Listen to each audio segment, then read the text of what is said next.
Hello दोस्तों, आज हम बात करने वाले हैं 2021 में रिलीज हुई science action thriller film chaos walking के बारे में, जिसमें हमारे प्यारे स्पाइडरमैन टॉम हॉलैंड और डेजी रिडली मुख्य भूमिका में नजर आते हैं। मूवी की शुरुआत में हम देखते हैं सन 2257 में इंसान एक पृथ्वी जैसे प्लेनेट जिसका नाम न्यू वर्ल्ड है पर बस चुके हैं। एक जवान लड़का टॉड अपने डॉग के साथ वॉक करते हुए अपने थॉट्स के जरिए उससे बात करता है। उसके थॉट्स उसके सर के आसपास एक कलरफुल स्मोक की तरह दिखाई देते हैं। उसका कुत्ता मानची भौंकता है और इन मैनिफेस्टेशंस पर रिएक्ट करता है। जब टॉड वापस लौट रहा होता है तब उसे घोड़े पर एक आदमी मिलता है जो प्रीचर होता है। टॉड अपने थॉट्स और उनकी मैनिफेस्टेशंस को कंट्रोल करने की कोशिश करता है। इस फेनोमेनन को वह नॉइस कहता है। वो सोचता है कि अपना नॉइस कंट्रोल करना जलने जैसा पेनफुल होता है और उसके सर के इर्द गिर्द पंछी दिखाई देने लगते हैं, लेकिन वह अपना कंट्रोल खो देता है और सोचता है कि प्रीचर वहां क्यों आया, क्योंकि अब कोई भी चर्च नहीं जाता। प्रीचर टॉड का नॉइस सुन लेता है और उसे कन्फ्रंट करने के लिए वापस आता है। वह टॉड से कहता है कि अपना नॉइस मत छुपाओ, क्योंकि वह उसकी सच्चाई जानता है कि टॉड एक ऑर्फन है और एक लड़की की तरह कमजोर है।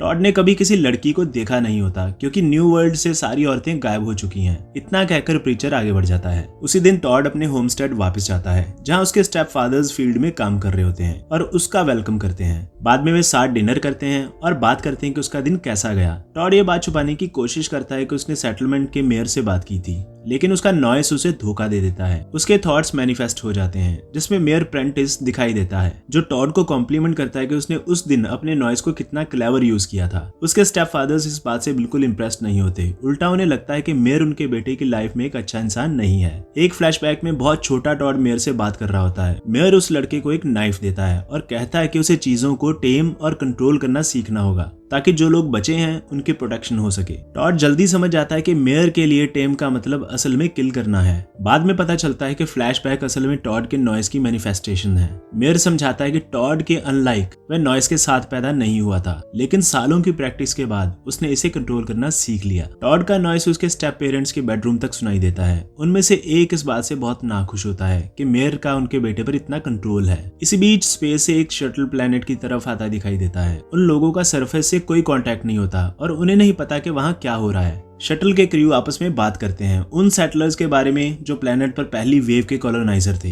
जैसे ही शटल एटमॉस्फेयर में एंटर करता है, स्ट्रेंज चीजें होने लगती हैं। अचानक शटल में मौजूद सारे मर्दों के थॉट्स मैनिफेस्ट होने लगते हैं, जिनसे उनका फियर और कंफ्यूजन दिखता है। ये उनके लिए बिल्कुल नया होता है, क्योंकि वे प्लेनेट के मर्दों की तरह इस चीज के आदी नहीं होते। इसी वजह से शटल का कंट्रोल बिगड़ जाता है और वह प्लेनेट की तरफ और तेजी से गिरने लगता है। आखिरकार शटल टॉड के होमस्टेड के पास क्रैश हो जाता है। जब टॉड और उसका स्टेपफादर फील्ड में काम कर रहे होते हैं, वह बांध से कुछ लेने जाता है, तभी वह देखता है कि कोई वहां से भाग रहा है। टॉड उसके पीछे भागना शुरू करता है, ये सोचकर कि शायद कोई चोर है। वो इंसान टॉड को उस जगह तक ले जाता है जहां शटल क्रैश हुआ था। टॉड समझ जाता है कि ये वही क्रैश साइट है और सोचता है कि शायद जो भाग रहा था वो क्रैश का सर्वाइवर है। टॉड मेयर को बताने के लिए सेटलमेंट की तरफ भागता है, लेकिन वो अपना नॉइस कंट्रोल नहीं कर पाता। उसके सारे थॉट्स प्रोजेक्ट होने लगते हैं जो उसने देखा होता है। सेटलमेंट के जितने भी लोग होते हैं वे इसका नॉइस सुन लेते हैं और सब क्यूरियस होकर टॉड के पीछे पीछे मेयर के घर की तरफ चल पड़ते हैं। टॉड मेयर को बताता है कि उसने क्या देखा और मेयर कुछ लोगों के साथ क्रैश साइट पर जाता है। वहां पहुंचकर वह बताता है कि एक पॉसिबल सर्वाइवर है और उसके पास नॉइस नहीं है। यहाँ मेयर तुरंत समझ आता है कि इसका क्या मतलब है और अपने आदमियों से कहता है कि उसे ढूंढो। टॉड इस रेवलेशन से बिल्कुल शॉक्ड हो जाता है, क्योंकि इसका मतलब होता है कि वह एक लड़की है, एक स्पेस गर्ल। जब टॉड शटल के मलबे के बीच उसके बारे में सोच रहा होता है, तभी वह उसे अपनी तरफ आते हुए दिखती है। टॉड उसे देखकर चौंक जाता है, क्योंकि यह पहली बार था जब वह किसी लड़की को देख रहा था। दूसरी तरफ वह लड़की टॉड के नॉइस से कंफ्यूज्ड हो जाती है।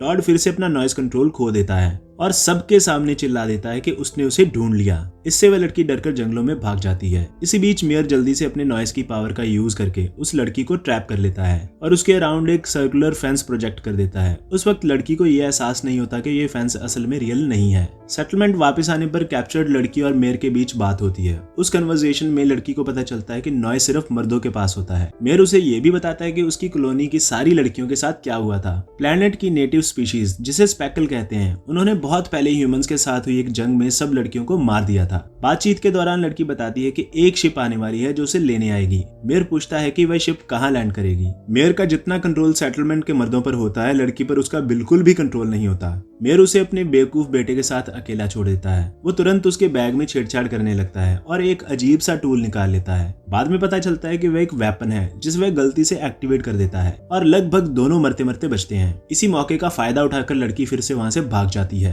भागते हुए वो मेयर और प्रीचर की बात सुन लेती है, जहाँ जहां वो उसके शिप के लैंड होने पर उस पर हमला करने का प्लान बना रहे होते हैं। मेयर शिप पर कब्जा करना चाहता है, जबकि प्रीचर उसे एक एंजल मानता है। टॉड वापस घर आता है और लड़की को दोबारा बांध में छुपी हुई पाता है। उसे समझ आ जाता है कि वह कितनी स्केर्ड है, इसीलिए वह उसकी मदद करने का डिसीजन लेता है और उसकी प्रेजेंस को सीक्रेट रखना चाहता है। टॉड अपने स्टेप डैड से ये बात छुपाने की कोशिश करता है, लेकिन बिना नॉइस के भी वो सच समझ जाते हैं। वो टॉड को बताते हैं कि वो उसे कैसे प्रोटेक्ट कर सकता है ताकि वो मेयर के हाथ ना लगे। तब टॉड का एक स्टेप फादर रिवील करता है कि प्लेनेट पर एक और सेटलमेंट भी है और लड़की की सेफ्टी के लिए टॉड को उसे वहां से ले जाना होगा। टॉड और लड़की फार ब्रांच नाम के दूसरे सेटलमेंट के लिए निकलने ही वाले होते हैं। तभी मेयर लड़की को ढूंढते उनके होमस्टेड पर पहुंच जाता है। टॉड और लड़की किसी तरह वहां से भाग जाते हैं, लेकिन मेयर का बेटा उसके एक स्टेप डैड को मार देता है। मेयर बेन को मैनिपुलेट करता है और उससे ये कहकर टॉड को पकड़ने में मदद करने को बोलता है कि ऐसा करने से वह टॉड को बचा लेगा। टॉड और वह लड़की वॉयला अपने डॉग मैंची के साथ फार ब्रांच की जर्नी शुरू करते हैं, ये जाने बिना कि आगे उन्हें क्या मिलने वाला है। रास्ते में दोनों एक दूसरे से कनेक्ट होने लगते हैं और एक दूसरे के बारे में नई चीजें सीखते हैं। वॉयला टॉड को बताती है कि उसने कभी अर्थ नहीं देखी,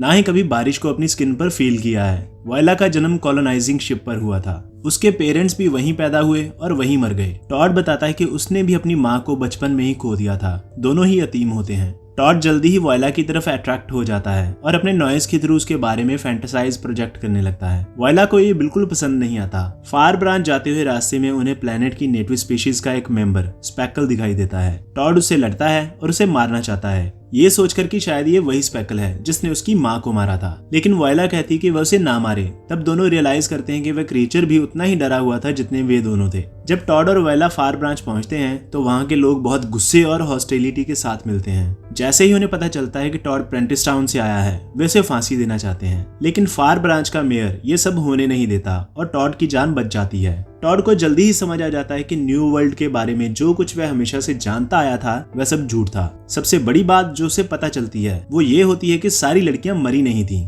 असल में एक बहुत ही खौफनाक सच सामने आता है कि उसके अपने सेटलमेंट के मर्दों ने ही सारी लड़कियों को मारा था, ना कि नेटिव स्पीशीज स्पेकल ने। मर्दों को ये बात बिल्कुल पसंद नहीं थी कि लड़कियां उनके सारे थॉट्स सुन सकती थीं, जबकि वे उनके थॉट्स नहीं सुन पाते थे। इसी वजह से टॉड की माँ की भी मौत हुई थी। टॉड अपने प्रेंटिस टाउन के बिल्कुल ऑपोजिट फार ब्रांच में देखता है कि वहाँ मर्द और औरतें दोनों साथ रहते हैं। छोटे बच्चे हर जेंडर और एज के इधर उधर दौड़ते रहते हैं और एक लड़की वहाँ की मेयर होती है। वो मेयर टॉड और वॉयला दोनों को अपने घर में जगह देती है और उन्हें अपने लोगों से प्रेंटिस टाउन के मर्दों से भी प्रोटेक्ट करती है। वॉयला को ये जानकर बुरा लगता है कि फार ब्रांच में मॉडर्न टेक्नोलॉजी बिल्कुल नहीं है और वहां से वे अपने शिप से कांटेक्ट नहीं कर पाएगी, लेकिन फार ब्रांच की मेयर उसे बताती है कि एक और जगह है जहां से वे ट्रांसमीटर ढूंढकर अपना मैसेज भेज सकती है। फार ब्रांच में रुकने के दौरान टॉड और वॉयला के बीच बॉन्ड और गहरा हो जाता है। वॉयला टॉड की माँ के जर्नल में से कुछ पैसेज पढ़कर सुनाती है। जब टॉड सुनता है कि उसकी माँ ने प्रेंटिस टाउन की सिचुएशन को लड़कियों के मरने से पहले कैसे एक्सप्लेन किया था, तो मेयर प्रेंटिस के लिए उसकी नफरत और बढ़ जाती है। अब स्टोरी में स्पेकल का ज्यादा जिक्र नहीं होता। दूसरी तरफ मेयर प्रेंटिस और उसके आदमी फार ब्रांच के और पास आ रहे होते हैं। मेयर और प्रीचर के बीच लड़की के साथ क्या करना है इसको लेकर कोई एक राय नहीं बनती। प्रीचर सिर्फ अपने गॉड के नाम पर लड़की को मारना चाहता है, लेकिन मेयर प्रेंटिस को वो लड़की जिंदा चाहिए क्योंकि उससे वो इन्फॉर्मेशन चाहिए जिससे वह शिप पर हमला करके उस पर कब्जा कर सके। जब सब लोग फार ब्रांच के पास एक कॉर्नर सेटलमेंट में पहुंचते हैं तो टॉड का स्टेप फादर बेन उनकी मदद करता है। बेन अपने नॉइस से वॉयला की कॉपी प्रोजेक्ट करता है और मेयर को थोड़ी देर के लिए डाइवर्ट कर देता है, जिससे टॉड और वॉयला वहां से भागने में कामयाब हो जाते हैं। मेयर प्रेंटिस और उसके आदमी उनका पीछा करते हैं। सबसे पहले प्रीचर उन्हें पकड़ लेता है। वो टॉड या वॉयला को मार नहीं पाता, लेकिन वार्निंग देने के लिए टॉड के डॉग मांची को पकड़कर बहुत बुरी तरह से मार देता है। टॉड और वॉयला उस शिप का मलबा ढूंढ लेते हैं जो पहले कॉलोनाइजर को न्यू वर्ल्ड पर लाई थी। वॉयला को रियलाइज होता है कि शिप में एक ट्रांसमीटर है, लेकिन एंटीना टूट चुका है। दोनों अलग अलग हो जाते हैं। टॉड एंटीना ठीक करने जाता है और वॉयला ट्रांसमीटर के ऑनलाइन होने का वेट करती है। इसी बीच मेयर प्रेंटिस और प्रीचर भी उस मलबे तक पहुंच जाते हैं। प्रीचर वॉयला को ढूंढ लेता है और उस पर अटैक करता है। फाइट के दौरान उसका नॉइस दिखाता है कि वो अपनी गलत रिलीजियस बिलीफ और फ्रस्ट्रेशन की वजह से बिल्कुल पागल हो चुका है। वॉयला सेल्फ डिफेंस में अपने एक एडवांस टूल से प्रीचर को मार देती है। दूसरी तरफ टॉड मेयर प्रेंटिस से लड़ता है और उसी नाइफ से उसे मारना चाहता है जो मेयर ने उसे बचपन में दिया था। एक बहुत ही तगड़ी फाइट के बाद, जिसमें टॉड को एक बहुत सीरियस वुंड लगता है, वो अपने नॉइस की पावर का यूज करके आखिरकार मेयर को हरा देता है। टॉड उसके आसपास औरतों का एक सर्कल बनाता है।